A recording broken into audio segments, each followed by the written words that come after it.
Hello dear students, welcome back again. और आज की जो वीडियो है उसमें 7th का हिंदी का पेपर डिस्कस करेंगे और यही पैटर्न आपका रहने वाला है।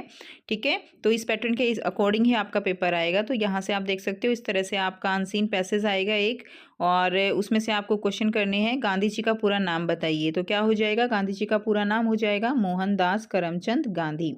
चक्की चलाने में गांधी जी की मदद कौन करता था? चक्की चलाने में कस्तूरबा गांधी और उनके लड़के उनकी मदद करते थे। तो इस तरह क्वेश्चन दिए होंगे। उसके बाद काव्यांश आएगा आपका।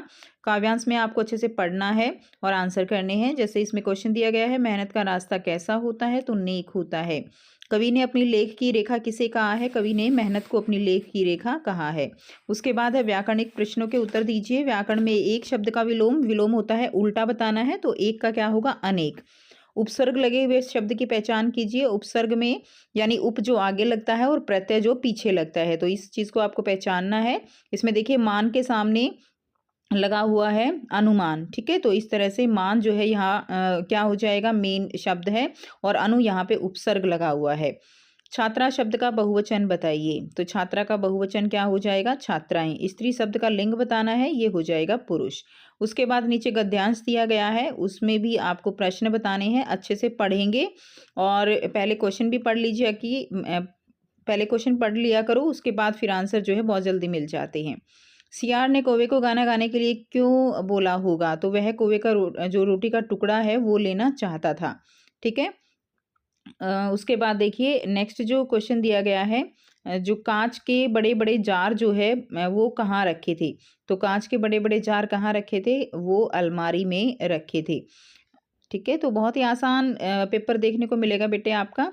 बस थोड़ा सा आप रिवीजन अच्छे से करके जाइएगा। बच्चे का ध्यान किस ओर आकृष्ट हुआ? वो चॉकलेट की तरफ हुआ। ध्यान आकृष्ट करने का अर्थ क्या होता है? तो ध्यान आकृष्ट करना यानी ध्यान खींचना।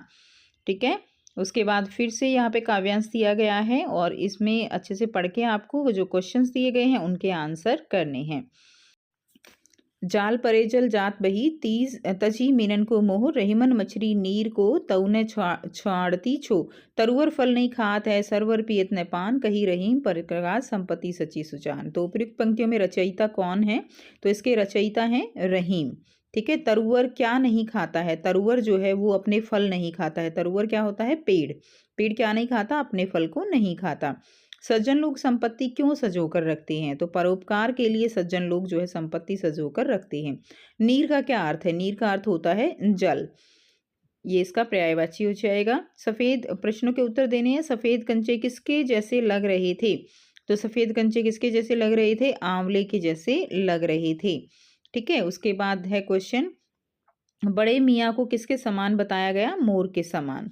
पक्षी किससे बनना नहीं चाहते थे? तो पक्षी जो है वो स्वर्ण श्रृंखला से बनना नहीं चाहते थे, यानी वे आसमान में, खुले आसमान में विचरण करना चाहते थे।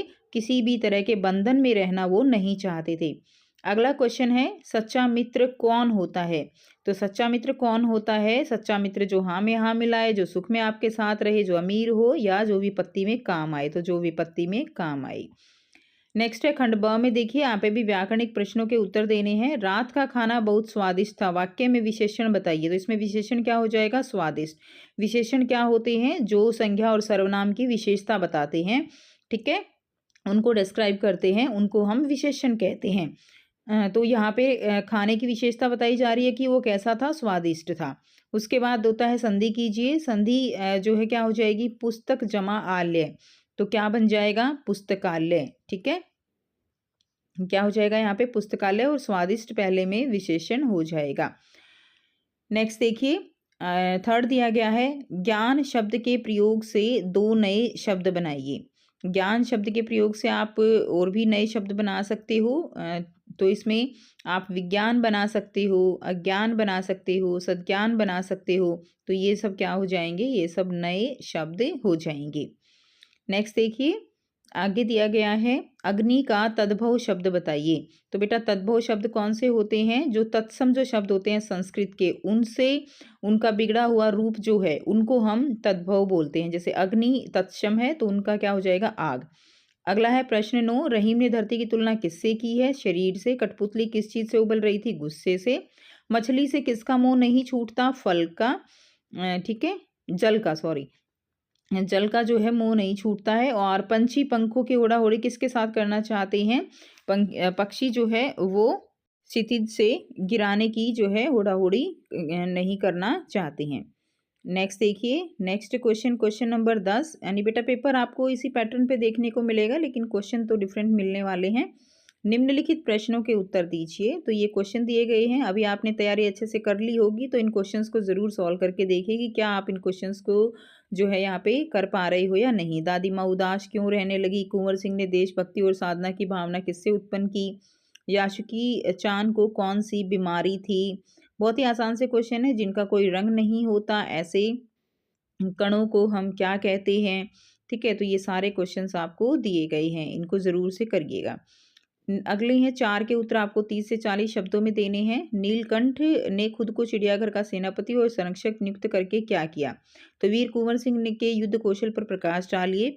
तीसरा है पेड़ और खंबे की दोस्ती जो है वो उनकी दोस्ती कैसे हुई थी?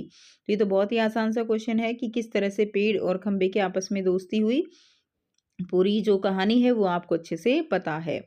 नेक्स्ट क्वेश्चन नंबर 4 दिया गया है। जॉर्ज विद्यालय क्यों नहीं आया था और वह किस खेल का खिलाड़ी था? नेक्स्ट है प्रश्न 5 है। यासुकी चेन को पेड़ पर चढ़ाने के लिए तोतो चान ने क्या तरकीब निकाली थी? ठीक है, तो बहुत ही आसान से बच्चों ये प्रश्न है। नेक्स्ट देखिए, प्रश्न 12 है। इनमें आपको 3 के उत्तर देने हैं, यानी आपको इंटरनल चॉइस जो है वो भी देखने को मिलेगी। कोई क्वेश्चन नहीं आता है तो आप उसको उसमें से छांट के और 3 क्वेश्चन कर सकते हो। धनी मनुष्य निर्धन होने के बाद क्या करता है? रहीम ने उसे किसके समान माना है? सेकंड है पिंजरे में रहकर पक्षी क्या-क्या नहीं कर पाएंगे? थर्ड है रहीम ने सज्जन व्यक्ति की तुलना किसके साथ की है और क्यों? एंड फोर्थ है कठपुतली अपने पैरों पर क्यों नहीं खड़ी हो रही? ठीक है, तो ये क्वेश्चन है, 4 क्वेश्चन, इनको अच्छे से ज़रूर करके जाइएगा। नेक्स्ट देखिए, आगे दिया गया है आपको प्रश्न 13। नेक्स्ट है प्रश्न 13। निम्नलिखित में से किसी एक विषय पर 80 से 100 शब्दों में अनुच्छेद लिखिए। तो हमारा विद्यालय, मेरा प्रिय त्योहार और सुबह की सैर, इसमें से कोई एक आपको लिखना है। अपने घर के पास सड़क पर लगे कूड़े के ढेर की शिकायत करते हुए दिल्ली नगर निगम को पत्र लिखना है। ठीक है, या इसमें से आप ये कर सकते हो कि विद्यालय में लगे कोरोना टीकाकरण कैंप के बारे में बताते हुए मित्र को पत्र लिखे। तो कोई भी सब्जेक्ट आ सकता है बेटा, आपको फॉर्मेट पता होना चाहिए। अगर आपको फॉर्मेट पता है और उसके बारे में आप थोड़ा बहुत भी जानते हो कि वो किस तरह से आप शिकायतें दर्ज करा सकते हो, किस तरह से क्या जो है आपको लिखना होता है, तो कंटेंट आपको खुद ही बनाना होगा और पत्र आपको कोई भी आ सकता है। तो इस चीज़ की प्रैक्टिस आप ज़रूर किया कीजिए। यानी सबसे ज़्यादा ज़रूरी है कि आपकी जो शब्द हैं वो बिल्कुल ठीक हों जो आप लिख रहे हो। तो ये था हमारा कंप्लीट पेपर। आई होप आपको फॉर्मेट समझ आ गया होगा कि किस तरह से आपके काव्यांश गद्यांश आपको पेपर में देखने को मिलेंगे। ठीक है, तो पेपर अच्छे से, बहुत अच्छे से रीड करके और बहुत अच्छे से आप अटेम्प्ट करके आइएगा। मिलते हैं नेक्स्ट वीडियो में। Take care, bye bye.